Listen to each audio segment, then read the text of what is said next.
Hello viewers, নিশ্চয়ই ভালো আছেন আপনারা। ভালো থাকুন, সুস্থ থাকুন। প্রতিদিনকার মতো আজকেও আবার নতুন আলোচনায় বসলাম।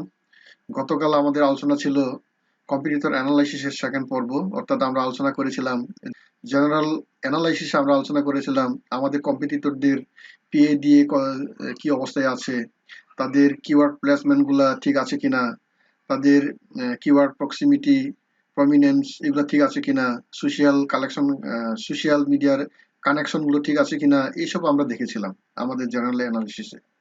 আজকে আমরা অন পেজ অ্যানালাইসিস দেখব, ঠিক না? আজকে আমরা অন পেজ অ্যানালাইসিস দেখব। আমাদের এই কম্পিটিটরদের যে অন পেজ অ্যানালাইসিস, সেটা আমরা আজকে করব। আমাদের এই কম্পিটিটররা, এই যে আমি আপনাদের জন্য ওপেন করে রেখেছি, আমাদের এই কম্পিটিটর আমরা কালেকশন করেছি। এই যে ইউআরএল গুলো আমাদের কম্পিটিটর, মানে কিওয়ার্ডের ভিত্তিতে আমরা যে ইউআরএল গুলো পেয়েছি, এই ইউআরএল এর যে ওয়েবসাইট গুলো, তারা তাদের ইউআরএল ক্যারেক্টার এটা মেনটেন করেছে কিনা, ক্যানোনিকাল তাদের ঠিক আছে কিনা, তাদের টাইটেল ক্যারেক্টার ঠিক আছে কিনা, তাদের মেটা ডেসক্রিপশনের যে ক্যারেক্টার এটা ঠিক আছে কিনা, হেডিং ঠিক আছে কিনা, ইমেজ ঠিক আছে কিনা, অর্থাৎ এসিওর যে রুলস আছে, এসিও গুগলের একটা রিকমেন্ডেশন আছে এশিওর জন্য, এশিও স্ট্যান্ডার্ডের জন্য বেঞ্চমার্ক আছে গুগল একটা গাইডলাইন অনুযায়ী, ঠিক আছে? এগুলো আমাদের কম্পিটিটররা অনুসরণ করেছে কিনা, ঠিক আছে? এই বিষয়গুলোই আমরা দেখব। এগুলো যদি তারা ঠিক মতো দেখে তাহলে তো ভালো, আর যদি তারা না দেখে তাহলে আরো ভালো।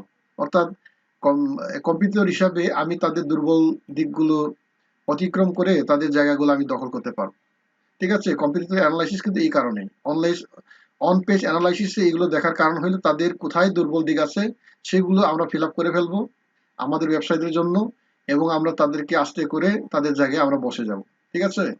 এটা হলো অন পেজ অ্যানালাইসিস করার উদ্দেশ্য হলো এটা, তাদের দুর্বল দিকগুলো বের করে আমরা সেই দুর্বল সাইটগুলো আমাদের ওয়েবসাইটে আমরা ইনপুট করব এবং আমরা তাদের চেয়ে শক্তিশালী হয়ে যাব, ঠিক আছে? এটাই তো মেন উদ্দেশ্য। এখন আমরা দেখব যে এই যে বিষয়গুলো যে URL, canonical, title character, method description, এই যে তথ্যগুলো আমরা কোথায় পেতে পারি, এইগুলো পাওয়ার জন্য আমাদেরকে একটা টুলস খুব সহজেই আমাদেরকে সহযোগিতা করে। সেই টুলসের নাম হইল, আপনারা মনে রাখবেন, সেই টুলসের নাম হলো এই যে এশিও কোয়াক। এই যে এশিও কোয়াক, এখানে দেখবেন, আপনারা দেখতে পাচ্ছেন এশিও কোয়াক। এটা একটা ওয়েবসাইটকে অডিট করে দেয়, আমরা অডিটও বলতে পারি। আপনারা গুগল ক্রমে গিয়ে এশিও কোয়াক এক্সটেনশন এটাকে ইনস্টল করে ফেলবেন। ইনস্টল করে আপনারা এখানে পিন করে রাখবেন। পিন করে রাখলে আপনি এই বারে দেখতে পারবেন এটা। তাহলে এটা কিভাবে আমাদেরকে সহযোগিতা করে এটাই আমরা দেখব। আমি আপনার ওয়েবসাইট, আমাদের যে ওয়েবসাইট আমরা যেটা দেখব, আমাদের কম্পিটিটরের একটা ওয়েবসাইট, এটা আমি এখানে ওপেন করেছি। এই যে আপনারা দেখতে পাচ্ছেন, এটা হলো আমাদের একটা কম্পিটিটর। আমাদের কিওয়ার্ড ছিল বেস্ট মিট ফর ডগ, এইটা ছিল আমাদের কিওয়ার্ড। এই কিওয়ার্ডের আলোকে আমরা এই একটা কম্পিউটারকে গত পর্বেও আমরা আলোচনা করেছিলাম, অ্যানালাইসিস করেছিলাম। এটাই আজকে দেখব আমরা। এখন এই যে এইভাবে একটা কম্পিটিটরের ওয়েবসাইট ওপেন করার পরে আপনারা এই যে এশিও কোয়াক এখানে ক্লিক করবেন। এশিও কোয়াকে ক্লিক করার পরে একটু সময় ওয়েট করবেন। ওয়েট করার পরে আপনাকে একটা সামারি, সে একটা রিপোর্ট দিয়ে দিচ্ছে যে এই যে সেই ইন্ডেক্স পেজ 164 আমরা যেটা সেখানে ম্যানুয়ালি দেখেছিলাম ওই দিয়ে দিচ্ছে। তারপরে কিছু ইনফরমেশন দিয়ে দিচ্ছে। আমরা ডিটেলস ইনফরমেশন জানার জন্য আমরা এই যে ডায়াগনোসিস এখানে ক্লিক করব। তাহলে আপনাদের প্রথম কাজ হবে হইলো এশিও কোয়াক, এটা আপনারা গুগল ক্রম এক্সটেনশন ইনস্টল করে নেবেন। আশা করি এটা বোঝানোর কোনো দরকার নাই, এটা একটা সাধারণ বিষয়। আপনারা ডিজিটাল মার্কেটার হতে যাচ্ছেন, এই টুকিটাকি বিষয়গুলো দেখানোর কোনো দরকার নাই, এগুলো আপনারা শিখে নেবেন, ঠিক আছে? এশিও কোয়াক এটাকে ইনস্টল করে নেবেন এক্সটেনশন, গুগল ক্রম এক্সটেনশন থেকে। তারপরে আমি যে বলছিলাম আমাদের ওয়েবসাইট, এই ওয়েবসাইটকে অন করে নিব। অন করে নেওয়ার পরে এশিও কোয়াককে আমরা এই যে এইভাবে অন করে দিয়ে জাস্ট ডায়াগনোসিস এখানে ক্লিক করব। এই ডায়াগনোসিস ক্লিক করার পরে দেখেন এই যে ওয়েবসাইট, এই ওয়েবসাইটের সম্পূর্ণ তথ্য, সম্পূর্ণ অডিট রিপোর্ট কিন্তু আমাদেরকে দিয়ে দিচ্ছে। দেখছেন একটা এক্সটেনশন আমাদেরকে কতটুকু সহযোগিতা করতেছে। এখন দেখেন এই যে ইউআরএল এখানে বলছে 68 ক্যারেক্টার, 68 ক্যারেক্টার অপটিমাল। আমরা আমরা এই যে আমরা বলেছিলাম যে ইউআরএল ক্যারেক্টার এখানে 72, আমি একটা জাস্ট আপনাদেরকে বোঝানোর জন্য আমি এটা ফিল আপ করে রেখেছি, কিন্তু আপনাদের মনে রাখার উদ্দেশ্যে আমি বলছি যে ইউআরএল ক্যারেক্টার হলো 57 পর্যন্ত হলো অপটিমাল। ঠিক আছে, স্ট্যান্ডার্ড 57 পর্যন্ত অপটিমাল স্ট্যান্ডার্ড, আপনার গুগলের গাইড অনুযায়ী, গুগলের রুলস অনুযায়ী। তাহলে তাদের আছে কত? তাদের আছে হইলো 68। এটা এটাকে অপটিমাল আসলে বলা যায় না, এটা মানে অনেক লম্বা হয়ে যায়। 57 পর্যন্ত এটা যদিও অ্যাকসেপ্ট করে, কিন্তু এটা 57 হলে হইলে সবচেয়ে ভালো আর কি। ঠিক আছে, তারপরেও এসেও বলছে যে এটাকে অপটিমাল, কিন্তু আমরা আমরা ফলো করবো সবসময় 57 স্ট্যান্ডার্ড যেটা। ঠিক আছে, এরপরে তাহলে আমরা ইউআরএল পেলাম হইলে 68। ঠিক আছে, তারপরে আমরা দেখবো ক্যানোনিক্যাল, তাদের ক্যানোনিক্যাল আছে কিনা। ঠিক আছে, এটা আমরা দেখবো। এই যে দেখেন ক্যানোনিক্যাল রিপোর্ট দিয়ে দিচ্ছে, এই যে canonical tag is set for the page and the link is working, এটাকে সে ওকে বলছে, এটাও ঠিক আছে। তাহলে ক্যানোনিক্যাল এখানে আমরা ঠিক আছে, এখানে আমরা ক্যানোনিক্যালি ইয়েস লিখবো। ঠিক আছে, এখন টাইটেল ক্যারেক্টার কিন্তু স্ট্যান্ডার্ড হইলো 54 থেকে 65 পর্যন্ত। 54 থেকে 65 পর্যন্ত এটা গুগলের দেওয়া স্ট্যান্ডার্ড, এর মধ্যে হইলে চলবে, এর নিচে হলে আরো ভালো। ঠিক আছে, এই টাইটেল ক্যারেক্টার কোনটা আপনাদেরকে বলেছিলাম? টাইটেল হলো এই যে এটা। টাইটেল যদি আপনার 55 এর উপরে যদি হয়ে যায়, সেক্ষেত্রে টাইটেল কিন্তু এইভাবে, এই যে টাইটেল, মেটা টাইটেল আর কি, এই মেটা টাইটেল কিন্তু এইভাবে ভেঙে নিচে এইভাবে দত দত হয়ে নিচে আসছে। এটা কিন্তু গুগল সাপোর্ট করে না, এটা মনে রাখবেন আপনারা। গুগল তার এশিও স্ট্যান্ডার্ড অনুযায়ী এটাকে সাপোর্ট করে না। গুগল সাপোর্ট করে হলো এই যে এটাও মেনটেন করে না, এই যে দেখেন দত দত করে এই যে নিচে আসছে। গুগল সাপোর্ট করে হলে এটা এক লাইনে যেন সম্পূর্ণ টাইটেলটা দেখা যায়। এটাকে যদি আমরা মেনটেন করতে চাই, সেই ক্ষেত্রে আমাদেরকে 54 এর মধ্যে রাখতে হবে। এর বেশি হলেই এটা এইভাবে নিচে চলে আসবে।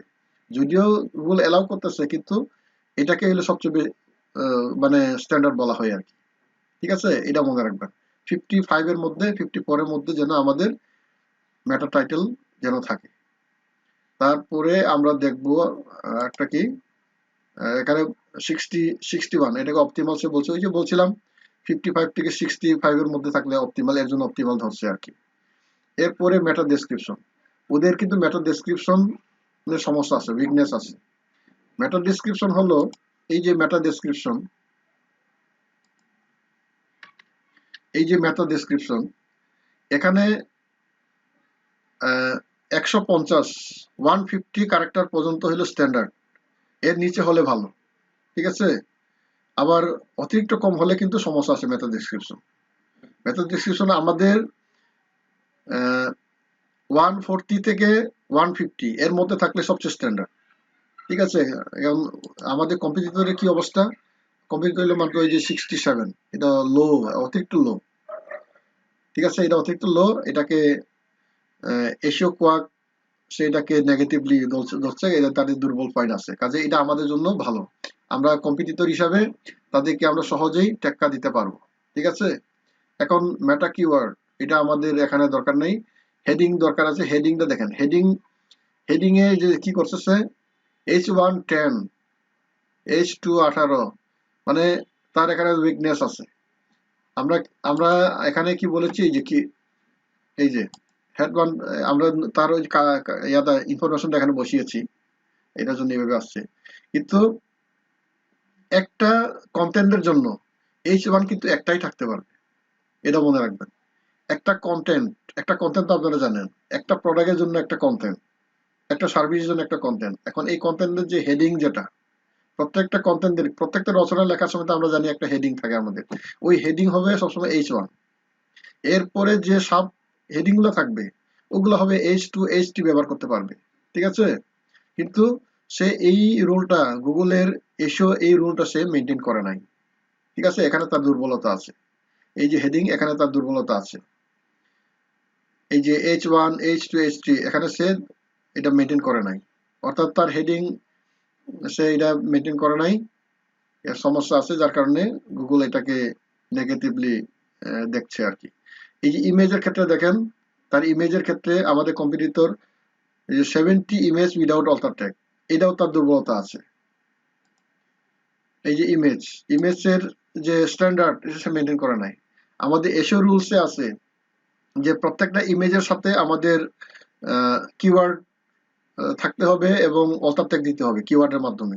এটা সে মেনটেন করে নাই। ঠিক আছে, তার 70টি কিওয়ার্ডে সে কোনো অল্টার ট্যাগ দেয় নাই, অর্থাৎ কোনো ইয়া দেয় নাই, কিওয়ার্ড দেয় নাই, অল্টার ট্যাগ দেয় নাই। তাইলে তার এখানে সমস্যা আছে। তারপর HTML রেশিও, এই যে ট্যাক্স HTML রেশিও, অর্থাৎ প্রত্যেকটা ওয়েবসাইটের একটা HTML কোড আছে। ওই HTML কোডের সাথে যে ট্যাক্সের যে রেশিও, ওইটার একটা স্ট্যান্ডার্ড মেনটেন করতে হয়। সেখানেও সে মেনটেন করে নাই। এটা এখানে দেখেন, এই যে এখন এটা বলছে অবশ্য নট ব্যাড, তার 24% পর্যন্ত আছে। এটাকে 30-এর নিচে 30 মিনিমাম 30 থাকলে ভালো আর কি। গুগল এরিয়া অনুযায়ী মিনিমাম 30 থাকলে ভালো, তার একটু কম আছে, তারপরে নট ব্যাড বলছে আর কি, মোটামুটি ভালো। ঠিক আছে, এরপরে আমাদের দেখার বিষয় হলো এই যে এএমপি মানে, এই যে এএমপি মানে হইলো অ্যাক্সিলারেটেড মোবাইল পেজ, অর্থাৎ তার মোবাইলের জন্য রেসপন্সিভ কিনা, মোবাইল ফ্রেন্ডলি কিনা তার ওয়েবসাইটটা। ঠিক আছে, এটা এটা তার কি অবস্থায় আছে এটা দেখতে হবে আমাদের। এটা দেখা যায় যে এএমপি এটা তার নেগেটিভ, এটা কিন্তু রাইট চিহ্ন দেওয়া নাই। অর্থাৎ সে এখানে এএমপি বান্ধব করতে হলে তাকে এএমপি টুলস আছে ওইটাকে ব্যবহার করতে হবে, প্লাগইন আছে এটা ব্যবহার করতে হবে, আর অন্যান্য কোডিং সাইট হইলে কোডিং ব্যবহার করতে হবে তার মানে এএমপি ফ্রেন্ডলি রেসপন্সিভ হওয়ার জন্য, সেইটা মেনটেন করে নাই। ঠিক আছে, তাহলে এটাও তার দুর্বল দিক। তারপরে হইলো সাইট ম্যাপ, তার কি সাইট ম্যাপ আছে কিনা, সাইট ম্যাপ আছে কিনা আমরা দেখি, তার সাইট ম্যাপ আছে কিনা। এই যে XML সাইট ম্যাপ, এটা okay, good, your website contains XML, এটা ঠিক আছে তার। তারপরে রোবট টিএক্সটি তার আছে কিনা, এই যে রোবট টিএক্সটি, এটাও তার ভালো আছে, এটা ঠিক আছে, এটা পজিটিভ। তারপরে গুগল অ্যানালাইটিক্স এর সাথে তার কানেক্টেড আছে কিনা, ভেরিফাই আছে কিনা। এই যে গুগল অ্যানালিটিক্স, এটাও তার ঠিক আছে। অর্থাৎ প্রত্যেকটা ওয়েবসাইটকে গুগলের সাথে কানেক্টেড থাকতে হয়, গুগল অ্যানালিটিক্স এর সাথে কানেক্টেড থাকতে হয়। এটা গুগলের এসিও রুলস এর মধ্যে পড়ে। এবং একটা ওয়েবসাইটকে অ্যানালাইসিস করার জন্য, একটা ওয়েবসাইটের পারফরমেন্স জানার জন্য গুগল অ্যানালাইটিক্স এর সহযোগিতা অবশ্যই নিতে হয়। এবং এর জন্য গুগল বলে যে এটা গুগল অ্যানালাইটিক্স এবং গুগল সার্চ কনসোলের সাথে সবসময় জন্য একটা ওয়েবসাইট কানেক্টেড থাকে। ঠিক আছে, আর পেবিকনও ঠিক আছে। পেবিকন আপনারা জানেন একটা ওয়েবসাইটের একটা ইয়া থাকে, মানে এই জায়গায় যে আইকন সার্চ করার সময় এই যে আইকন একটা ওয়েবসাইটের, এটাকে বলে পেবিকন। এটা আছে কিনা, তার এটা আছে, এই যে এটা আছে তার, এটা এশিও রুল অনুযায়ী ঠিক আছে, এটা সে মেনটেন করেছে আর কি। তাহলে আপনারা যে বিষয়টি আজকে শিখলেন, অন পেজ অ্যানালাইসিসে আমরা একটা টুলসের মাধ্যমেই এসইও কোয়াগ, আশা করি আপনাদের এটা মনে থাকবে। এই এসইও কোয়াগ একটা ওয়েবসাইটকে রীতিমতো একটা অদিদের কাজ করে দেয়। এটা তার দুর্বল দিক সবল দিক সব কিছু বোঝা যায়। আমরা মোটামুটি আজকে যে বিষয়গুলো দেখলাম এটা কিন্তু অন পেজ অ্যানালাইসিস জন্য অত্যন্ত কার্যকরী একটা টিউটোরিয়াল। আপনারা নিশ্চয়ই যথেষ্ট ইনফরমেশন পেয়েছেন। আমরা যখন এসইও শিখবো এগুলো আমরা আরো ডিটেলস আলোচনা করব, কিন্তু আমরা তার আগে আপনারা অনেক কিছু জানতে পেরেছেন। মেটা টাইটেল, মেটা ডিসক্রিপশন, তাদের ক্যারেক্টার গুলো কি হবে, ইমেজ অল্টার ট্যাগ কি হবে, সাইট ম্যাপ কি, এইগুলো তো আমরা ওখানে গিয়ে আরো ডিটেলস জানবো। কিন্তু এইগুলো অ্যানালাইসিসের ক্ষেত্রে এগুলো অবশ্যই দরকার। এগুলা যদি মেনটেন না করে সেই ওয়েবসাইট র্যাঙ্কে আসতে পারবে না। কাজেই কম্পিটিটর যারা তারা র্যাঙ্কে থাকলেও র্যাঙ্ক ডাউন হয়ে যাবে এগুলো যদি মেনটেন না করে। তা আমরা এগুলো মেনটেন করব, আশা করি আপনারা বুঝতে পেরেছেন। এইভাবেই আপনাদের কম্পিটিটরদের একটা ইউআরএল সংগ্রহ করে তাদেরটা এইভাবে আপনারা অ্যানালাইসিস করবেন। আপনাদের অন পেজ অ্যানালাইসিস যথেষ্ট শক্তিশালী হবে এবং আপনারা গুগলের ফার্স্ট পেজে আসার জন্য একটা সুযোগ পাবেন। আশা করি আপনারা বেনিফিটেড। আরো আমার পরবর্তী ভিডিও অফ পেজ অ্যানালাইসিস এটা একটু লম্বা হবে। এই ভিডিও দেখার জন্য আপনারা বেল আইকনে প্রেস দিয়ে রাখুন। সবাইকে ধন্যবাদ।